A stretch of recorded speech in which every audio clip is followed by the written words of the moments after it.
नमस्कार, आप सभी का स्वागत है। जब अकबर अकेले पूरे भारत को जीत चुका था, तब अकबर के खिलाफ अकेले ही खड़े होने वाला राजपूत योद्धा महाराणा प्रताप, जिन्होंने जीवन में कभी हार नहीं मानी। जब अकबर पूरे देश पर अपना कब्जा कर चुका था, पूरे देश को अपने अधीन कर चुका था, तब अकेले ही अकबर के खिलाफ महाराणा प्रताप खड़े हुए थे। अकबर महाराणा प्रताप को पूरे जीवन भर नहीं हरा पाया। अकबर ने कोशिश की, बार बार कोशिश की महाराणा प्रताप को हराने की, लेकिन कभी भी वो अकबर महाराणा प्रताप को हरा नहीं पाए। मेवाड़ के एक ऐसा राजा जिसने कभी भी हार नहीं मानी, जो हार कर भी बार बार खड़ा हो जाता था और बार बार अकबर को परेशान किया करता था। एक ऐसा राजा जो आज भी, जिससे आज भी जो सबके लिए प्रेरणा है। कैसा राजा जिसने कम सेना होने के बावजूद भी कभी हार नहीं मानी, अकबर की बड़ी सेना के खिलाफ लड़ाई की, युद्ध की, पर कभी भी अकबर की अधीनता को स्वीकार नहीं किया। अकबर कभी भी जीता नहीं और महाराणा प्रताप कभी हारे नहीं। हल्दी घाटी का जब युद्ध हुआ था तो उस वक्त महाराणा प्रताप की सेना सिर्फ 15,000 थी और अकबर की सेना 18,000 थी, लेकिन फिर भी अकबर के खिलाफ महाराणा प्रताप ने लड़ा और अपनी सेना को कहा कि एक सेनापति पांच पांच सेनापति को मारेगा, और वैसा ही हुआ। अकबर की पूरी सेना को महाराणा प्रताप की 15,000 सेना ने धूल चटा दी।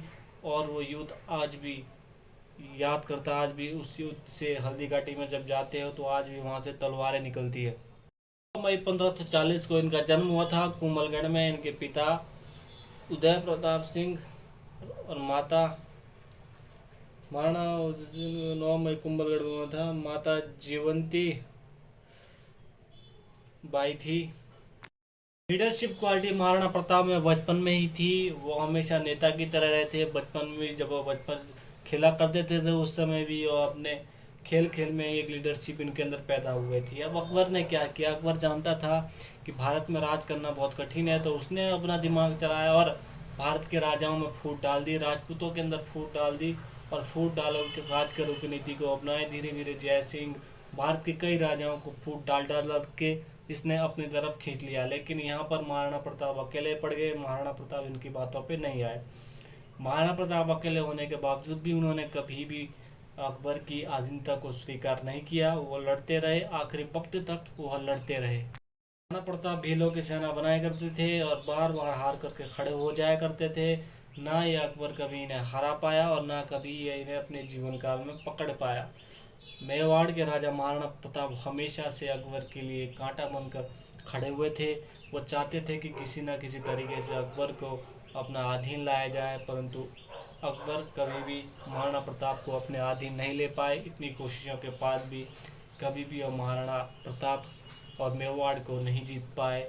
मेवाड़ एक बहुत ही भारत का उस समय व्यापारिक दृष्टि से बहुत महत्वपूर्ण था, क्योंकि जो भी व्यापार का माल बाहर से आता था वो मेवाड़ के रास्ते ही दिल्ली तक पहुंचता था। तो मेवाड़ एक व्यवसाय की नज़र से भी अकबर के लिए बहुत कठिन था, इसलिए वो उसे जीतना चाहते थे, परंतु कभी भी वो उसे जीत नहीं पाए। यहाँ तक कि अकबर ने महाराणा प्रताप को यह भी ऑफर दिया कि हम आपको मेवाड़ के बदले आधा भारत देंगे, आधा भारत आप ले लो और हमारी अधीनता स्वीकार कर लो। लेकिन महाराणा प्रताप ने अकबर की अधीनता को नहीं स्वीकारा और आधा भारत लेने से भी मना कर दिया और उन्हें अपने मेवाड़ पर हाथ भी नहीं लगाने दिया। तो यही कारण था कि जब अमेरिका के प्रधानमंत्री अब्राहम लिंकन, राष्ट्रपति अब्राहम लिंकन भारत आए तो उनकी मां ने उनसे कहा था कि मेवाड़ की ज़मीन को मिट्टी को जरूर लेके आना, क्योंकि वो महाराणा प्रताप थे जिन्होंने आधे भारत के बदले भी आधे भारत को ठुकरा दिया था अपनी मिट्टी के लिए, अपने मेवाड़ के लिए। तो इतने महान थे महाराणा प्रताप कि उन्हें विदेशों में भी जाना जाता था, जिन्होंने आधे भारत के लिए अपनी मिट्टी, आधे भारत को ठुकरा दिया था अपनी मिट्टी के लिए, अपनी स्वाधीनता के लिए, स्वतंत्रता के लिए, अपनी स्वतंत्रता के लिए। तो आप इस बात का अंदाजा इससे लगा सकते हैं। 7.8 इंच महाराणा प्रताप की हाइट थी और 70 किलोग्राम का इनका कवच हुआ करता था और 10 किलो के इनके जूते हुआ करते थे। 10 किलो की इनकी तलवार हुआ करती थी और 80 किलो का इनका भाला हुआ करता था। हल्दी घाटी के युद्ध में इन्होंने अकबर के सेनापति को उनके घोड़े के साथ एक ही वार में काट दिया था। पूरा घोड़ा समेत एक ही वार से इन्होंने उसे काट दिया था। यही वजह थी कि अकबर महाराणा प्रताप के सामने आने से डरता था, क्योंकि उसे खतरा था कहीं अकबर उसे अपनी 10 किलो और 80 किलो के भाले से एक ही प्रहार से काट ना दे। इसलिए अकबर कभी भी डर के मारे महाराणा प्रताप के सामने नहीं आया। महाराणा प्रताप के घोड़े का नाम चेतक था, जिसने महाराणा प्रताप का अपने आखिरी सांस तक साथ दिया। यह घोड़ा इतना भारू था कि जब हल्दी घाटी का युद्ध हो रहा था तो उस वक्त युद्ध में ऐसा होता था कि जो हाथी होते थे, हाथी के सूंड में आगे एक तलवार लगती थी। तो जब ये घोड़ा चेतक युद्ध कर रहा था और एक छलांग जब घोड़ा ने दी, तो उस छलांग के कारण घोड़े का हाथी के तलवार से चेतक यानी कि महाराणा प्रताप के घोड़े चेतक की एक पीछे टांग का वो कट गया था। इसके कारण वो लड़ नहीं पाए। जब आखिरी वक्त था तो यही घोड़ा था जिसने महाराणा प्रताप को एक सुरक्षित जगह पर ले गया और एक ऐसी नदी, एक नाला था काफ़ी 20 से 30 फुट का, जिसको लांग करके ये महाराणा प्रताप को सुरक्षित जगह पर ले गया था, यही चेतक घोड़ा। और उसके बाद ही चेतक ने अपनी जान दी थी, अपनी सांस छोड़ी थी अपने महाराणा प्रताप को, अपने राजा को सुरक्षित जगह पर पहुंचाने के बाद। यह इतिहास का एक अकेला घोड़ा है जिस पर कई कहानियां बन चुकी है। चेतक के ऊपर कई सारी कहानियां बन चुकी हैं। यह एक अकेला घोड़ा है। और महाराणा प्रताप का एक राज हाथी भी था जिसका नाम था रामचंद्र। हाथी भी था और इस हाथी को अकबर अपने अधीन लेना चाहता था, क्योंकि यह हाथी बहुत बहादुर था, बहुत पहलवान था। उस समय हल्दी घाटी के युद्ध में अकेले ही इस हाथी ने अकबर के कई हाथियों को मार दिया था, कई सैनिकों को मार दिया था। उसके सूंड में आगे तलवार लगी थी और उस तलवार से इसने कई सैनिकों को और हाथियों को मार दिया था। अब अकबर ने इसको अपने अधीन करने के लिए प्लानिंग बनाई और 18 से 20 हाथी को उसके पास भेजा और इसके चारों तरफ एक घेरा बनाया और अपने जो इस हाथी को कंट्रोल किया और अपने अधीन ले लिया।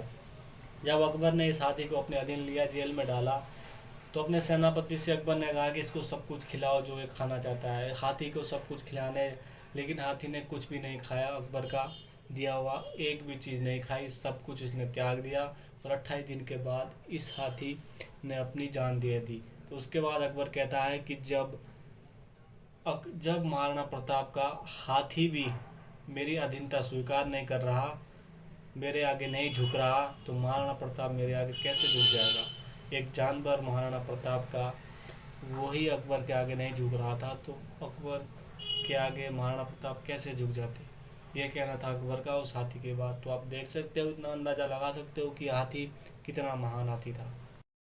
हल्दी घाटी के युद्ध के बाद भी जब महाराणा प्रताप सामने आए तो महाराणा प्रताप ने उस समय अकबर का ध्यान किसी दूसरे राज्य की तरफ चल गया था। तो उसके बाद महाराणा प्रताप ने भीलों की सेना बना बना के मेवाड़ का हर एक हिस्सा अकबर से वापस लिया। हर एक हिस्से पर उसने महाराणा प्रताप ने अपना अधिकार जमा लिया था। फिर एक बार शेर का शिकार करते वक्त महाराणा प्रताप का देहांत हो जाता है।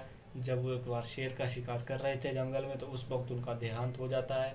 लेकिन आत्मा आज भी पूरे देश के साथ है। महाराणा प्रताप की वीरता के लिए उन्हें हमेशा याद रखा जाएगा। जय हिंद, नमस्कार।